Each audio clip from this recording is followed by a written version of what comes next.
29 March ପରେ ଏହି ରାଶିଗୁଡ଼ିକର ଭାଗ୍ୟ ବଦଳିବ।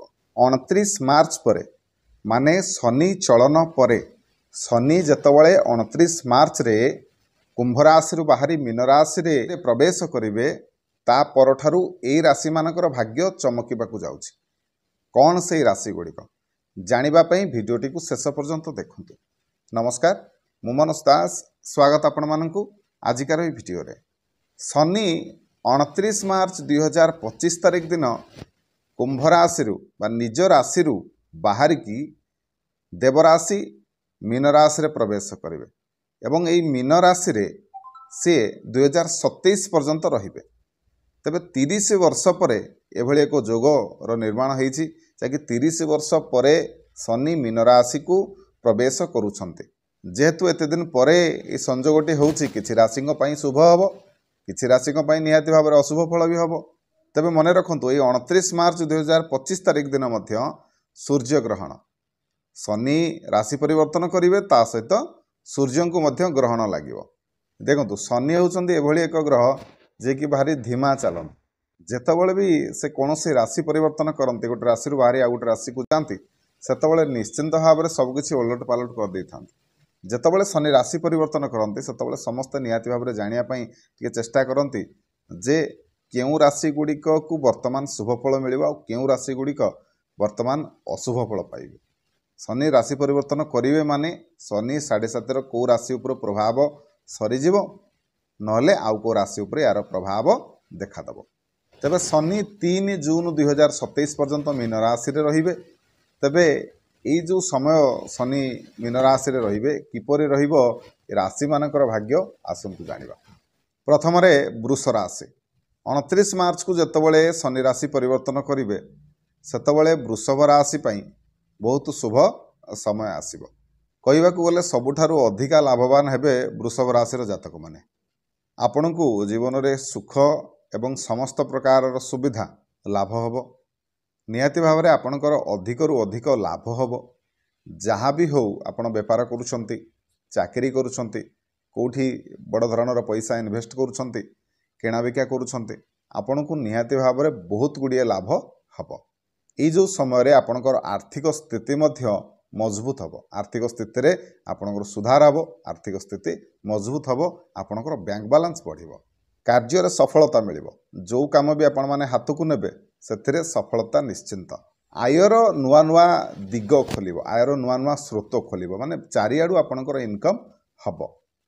ଯଦି କିଛି ଗୋଟେ ନୂଆ କାମ ଆପଣମାନେ ହାତକୁ ନେଉଛନ୍ତି, କିଛି ଗୋଟେ ନୂଆ ପ୍ରୋଜେକ୍ଟ ଆରମ୍ଭ କରୁଛନ୍ତି, ତାହେଲେ ଏହି ସମୟରେ କରନ୍ତୁ, ଆପଣଙ୍କ ପାଇଁ ଶୁଭ ସମୟ।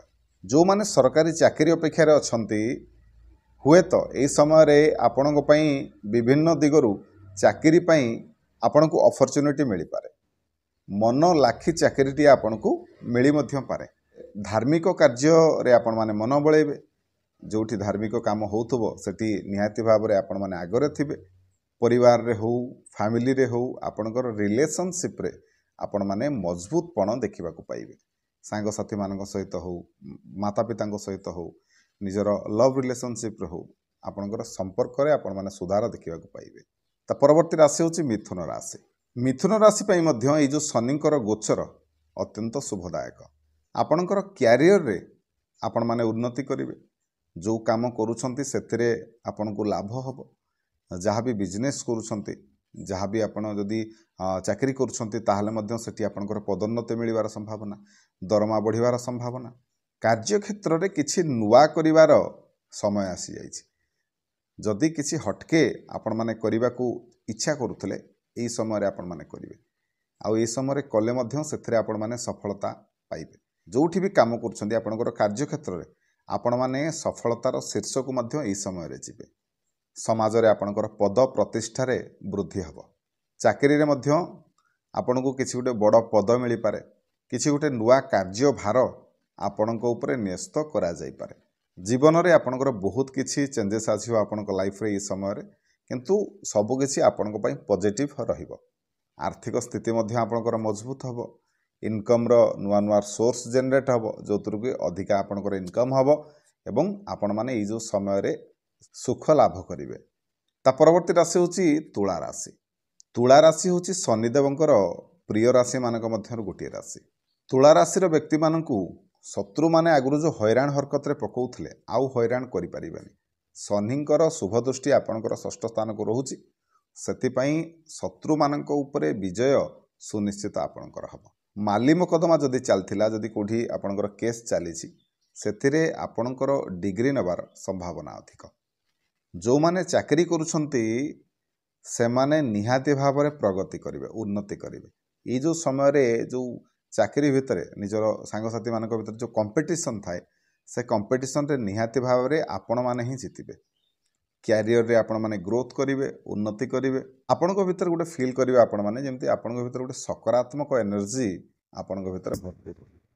जो काम करिवे पूरा दिल से करिवे एवं शेष कला पर्यंत ताकू करिवे, जद्वारा कि आपण माने समाज रे हो कि जोठी कार्य क्षेत्र रे मध्य प्रशंसार पात्र। ठीक सही परी एभली किछि काम आपण माने हाथ को नेबे, जद्वारा कि समाज रे आपणकर मान सम्मान। परवर्ती राशि होची मीन राशि। 29 मार्च परठारु शनिदेव आपणकर राशि रे प्रवेश करने को जाउछंती एवं 30 वर्ष पर यह घटिबा को जाउची आपणकर राशि रे। तेबे जो दिन शनि राशि परिवर्तन करुछंती, जेहेतु से दिन सूर्य पराग मध्य लागुछि, सूर्य को ग्रहण लागुछि, सेथिपई यह आपणको पई खास करिकी बा मीन राशि पई शुभ हब। आपणको भितर गोटे असीम उत्साह, नुआ उद्दीपना एवं गोटे पॉजिटिव एनर्जी आपण माने फील करि परिबे। समाज रे आपणकर मान सम्मान बढ़िबो, कार्य क्षेत्र रे आपणको सफलता मिलिबो। जो काम हाथ को नेबे सेथिरे निहाती भाव रे आपण माने प्रशंसित हेबे। आपणकर रिलेशनशिप रे आपण माने मजबूतपण लक्ष्य करिवे। जो कली झगड़ा टिके टिके रे कली झगड़ा होउथला, वाद विवाद हो जाउथला रिलेशनशिप रे, सेथिरु खास करके आपणको मुक्ति मिलिबो। आपणकर फैमिली लाइफ हो किंबा पर्सनल लाइफ हो, लव लाइफ हो, जहाँ भी आपणकर कली झगड़ा सब होउथला, छोट छोट विवाद होउथला, सेथिरु आपणको मुक्ति मिलिबो। खास करिकी जदि देखिबा स्वामी स्त्री को रिलेशनशिप रे निहाती भाव में मधुरता आसिब। आपणकर आय अधिक हब, जेहेतु आपणकर इनकम अधिका हब, ताले निहाती भाव में आपणकर आर्थिक स्थिति मध्य मजबूत हब। जदि कौनसी जगार आपणकर टंका फसिकी अच्छी, कोठी इन्वेस्ट करथिले ताडो रिटर्न पाई पारि नाहंती, ताले ई जो समय रे आपणको भल रिटर्न सब मिलिबो। जोठी भी पैसा इन्वेस्ट करिवे सेथुर पैसा आपण माने निहाती भाव में भल रिटर्न्स पाई परिबे। जदि कोठी पैसा आपणकर अटकी थिला, से पैसा मध्य आपणको खूब शीघ्र मिल जिवो। एई समय रे मध्य आपणकर संपर्क नुआ नुआ लोक मानक सहित स्थापन हबो एवं आपणकर रिलेशनशिप रे मधुरता आसीबो। आपणकर बापा मांक सहित संपर्क रे जदि तिक्तता आसीथिला, सेथिरे मधुरता आसीबो, से संपर्क रे सुधार आसीबो।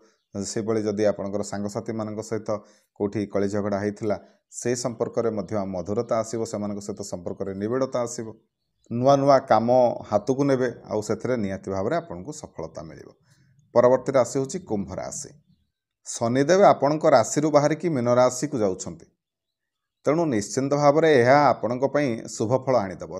तेबे वर्तमान कुंभ राशि पई शनि 7.5 रो द्वितीय चरण आरंभ होबाकू जाउछि, तेणु निहाती भाव में आपण माने सावधान रुहतु, सचेतन रुहतु। प्रत्येक काम करने समय आपण को सावधानता अवलंबन करिवार आवश्यकता रही।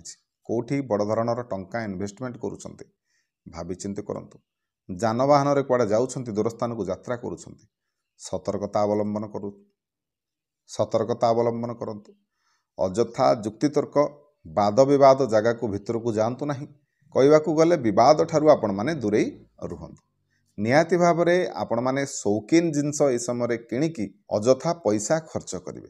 धन आपणकर अधिक खर्च हब। ए समय पैतृक संपत्ति आपण माने अधिक लाभवान हेबे।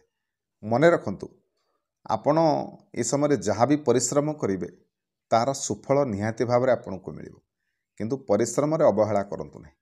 निजर इनकम बढ़ेबार नुआ नुआ सोर्स जनरेट हब। विभिन्न दिगरु आपण माने इनकम करिवे, किंतु जदि से जो इनकम को निजर आय को जदि आपण माने सेविंग्स रे कन्वर्ट करि न पारिले, ताहले आपण माने हुए तो आगामी दिन रे हैरान रे पड़ी पारंती।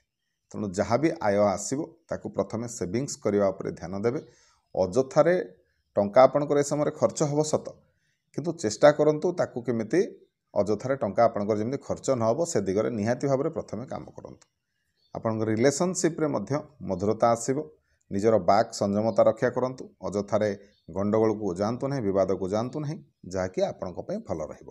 ତେବେ 29 ମାର୍ଚ୍ଚ ପରଠାରୁ ଶନି ରାଶି ପରିବର୍ତ୍ତନ କରିବା ପରେ ଏ ଥିଲେ କେତେଗୋଟି ଭାଗ୍ୟଶାଳୀ ରାଶି। ତେବେ ଆଶା କରୁଛି ଆଜିକାର ଏ ଭିଡ଼ିଓଟି ଆପଣମାନଙ୍କୁ ନିଶ୍ଚୟ ଭଲ ଲାଗିଥିବ। ଯଦି ଭିଡ଼ିଓ ଭଲ ଲାଗିଥାଏ ତାହେଲେ ଭିଡ଼ିଓକୁ ଲାଇକ୍ କରିବେ, ସେୟାର କରିବେ, ଚ୍ୟାନେଲକୁ ସବସ୍କ୍ରାଇବ୍ କରିବେ। ରହିଲି, ଜୟ ଜଗନ୍ନାଥ।